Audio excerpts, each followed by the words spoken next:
Imagine waking up tomorrow and everything is gone. No forests, mountains, oceans, animals, or minerals. Suddenly, no water to drink, no food to eat, no cow for milk, no wood or even LPG for fire. How difficult our life would be if all these resources Earth provides us are just gone. Well, that's how much we depend on these resources which this amazing Earth provides us.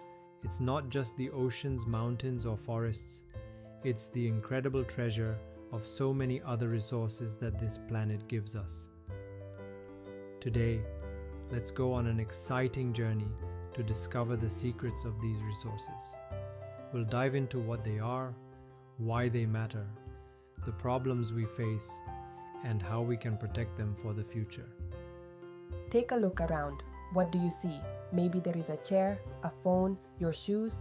Well, everything you see, from the most simple thing to the most advanced electronic gadget, comes from the gifts of nature. Isn't that amazing? A resource is anything around us that we can use to meet our needs. But there's a twist. For something to be called a resource, 3 things must happen. First, we need the technology to use it. If we don't know how to extract it or use it, it's not much help. Second, it has to be affordable. We can't spend all our money just to get it. Third, it needs to fit with our culture. It has to feel right per our beliefs and match our values. Now, here's a cool truth. Resources aren't just free gifts from nature. Nope. They only become valuable when we put in the work and creativity to make them useful. It's our ideas, tools, and combined effort that turn simple things in nature into something we can call a resource.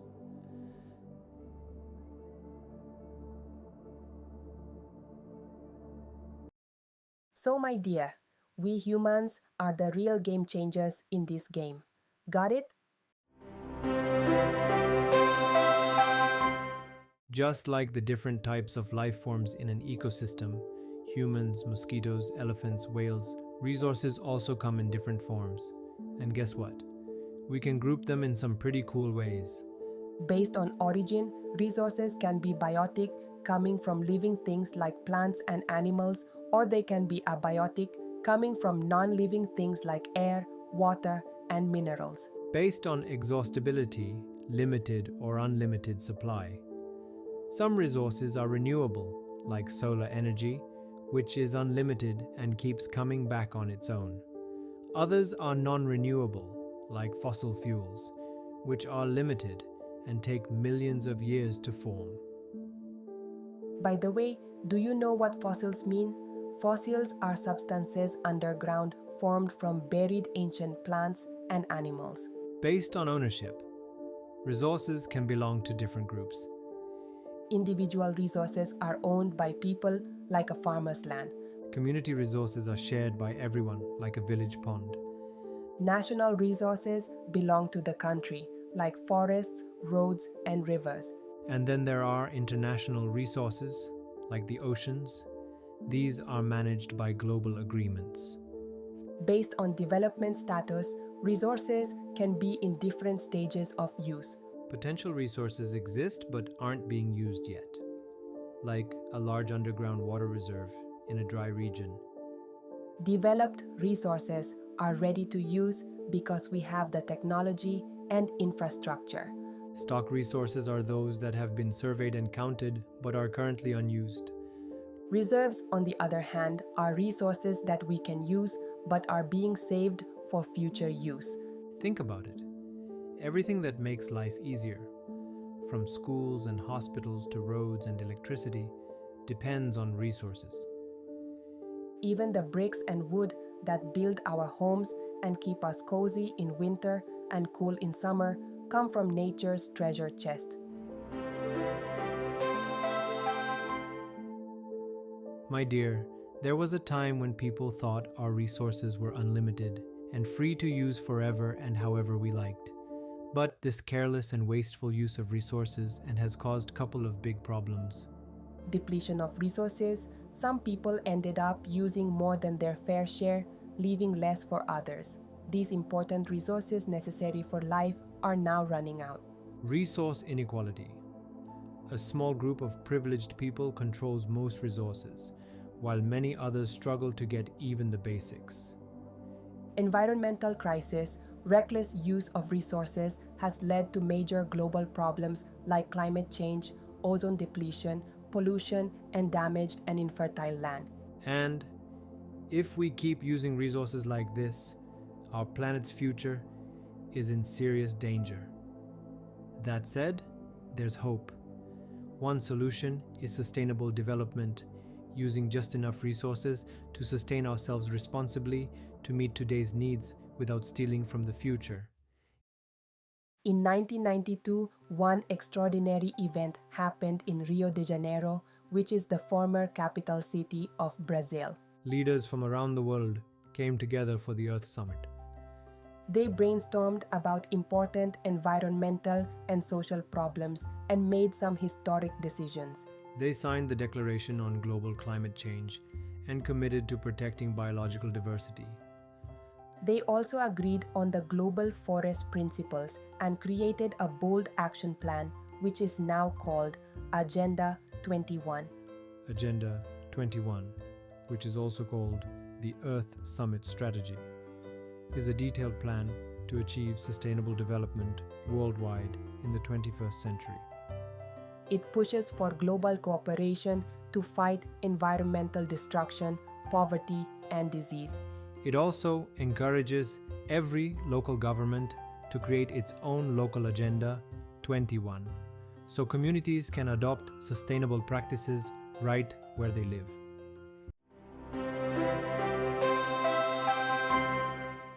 In India, we have an incredible variety of regions, climate, cultures, and resources.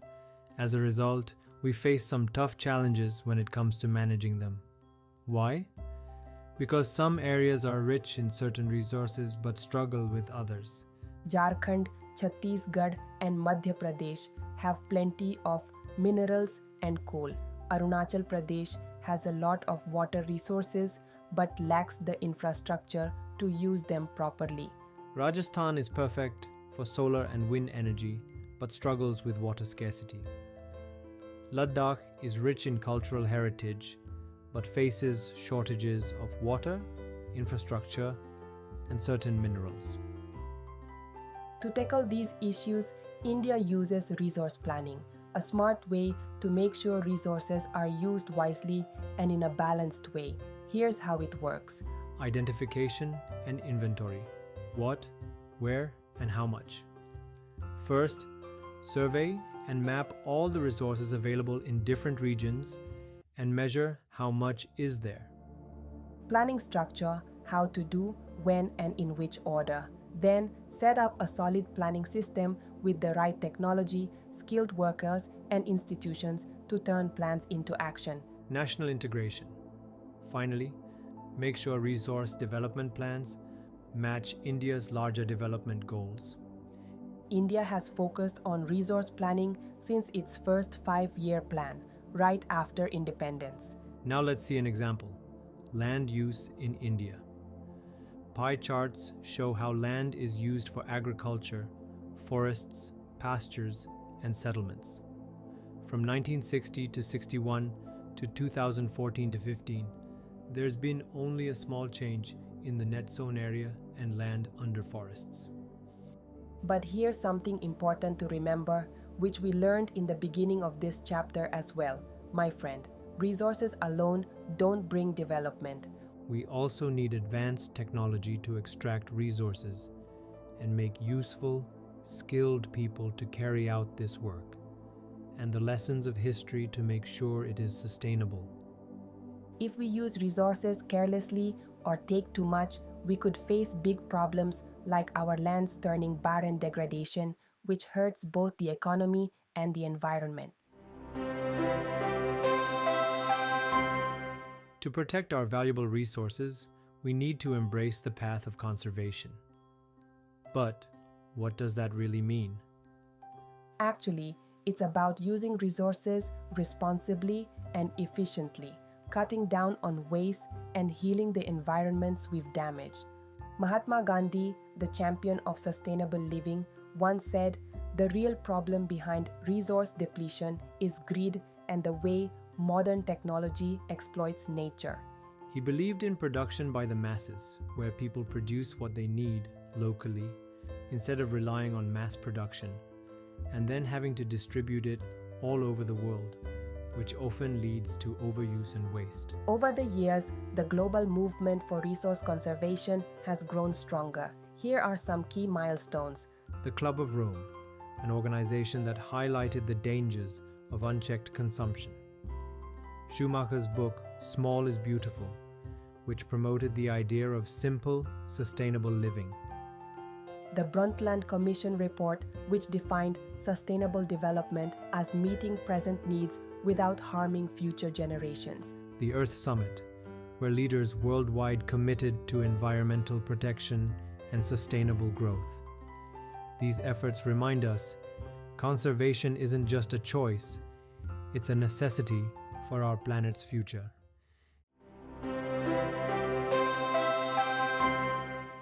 My dear friend, let's dive into the story of land, a resource so vital that it supports life in more ways than we can count.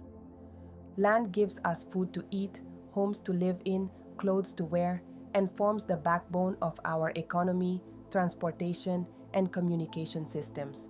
India's land is as diverse as its people. Our land is made up of plains, mountains, and plateaus. Plains, which covers 43% of the land, they are fertile and perfect for agriculture. They also provide space for industries and homes. Mountains make up 30%.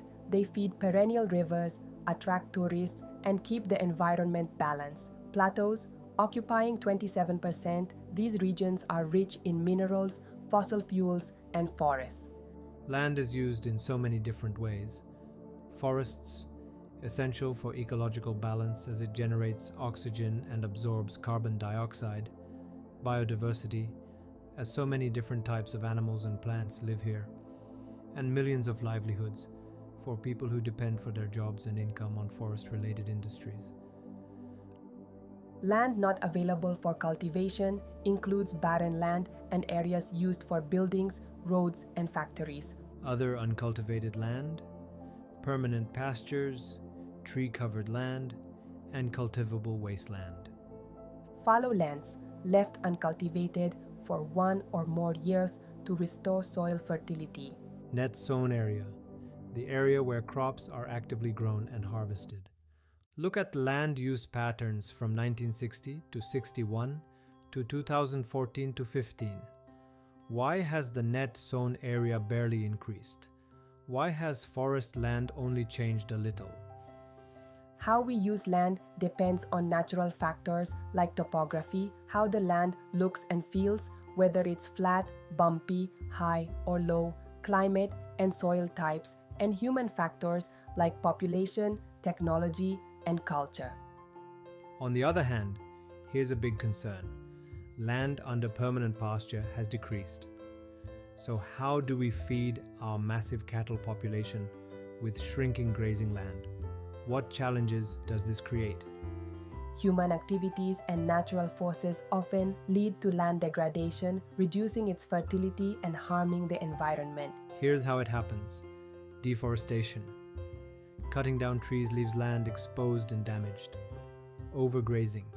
Too many animals eat up the grass and destroy the soil. Mining and quarrying, digging into the earth, leaves deep scars. Over-irrigation. Excess water causes waterlogging and salty soil. Industrial activities, dust, and harmful waste damage land and water. But there is still time, my friend. We can fight land degradation with following sustainable practices.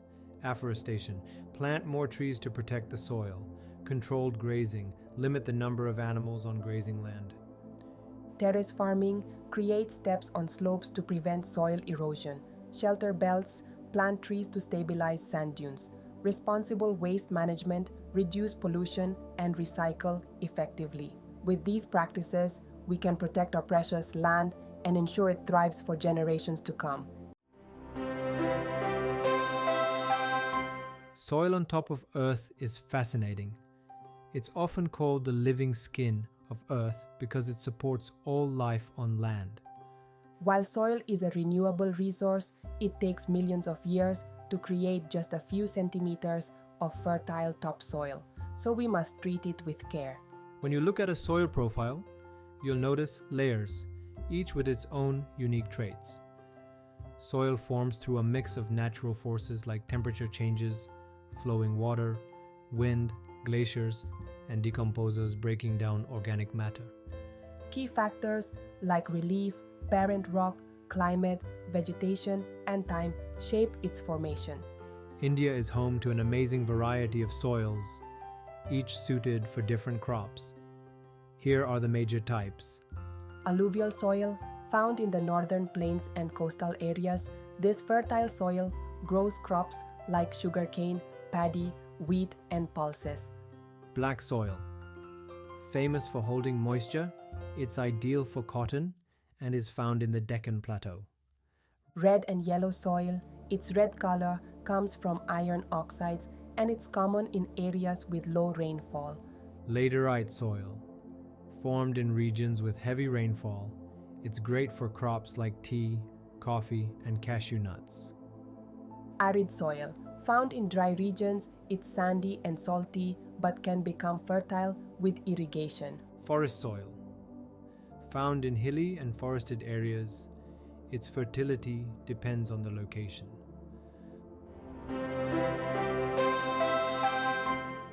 But soil, like land, is vulnerable to degradation. Soil erosion, the removal of topsoil by wind or water, is a serious threat to its health and productivity.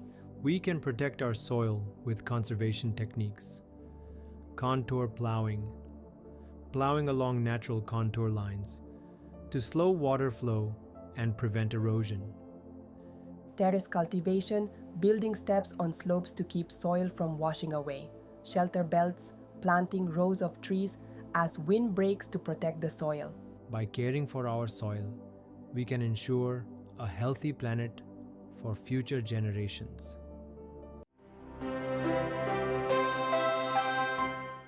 My dear, always remember it's our shared responsibility to be the guardians of Earth's treasures.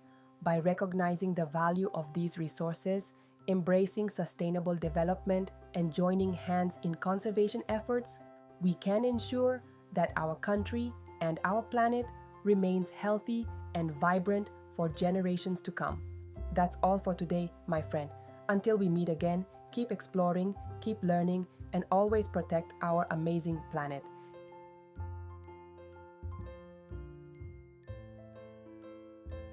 Got any questions? Ask in the comments below. We are here to help. Subscribe for more. And let's keep learning together. That's a wrap. Now go out there and amaze the world with what you've learned. See you in the next one.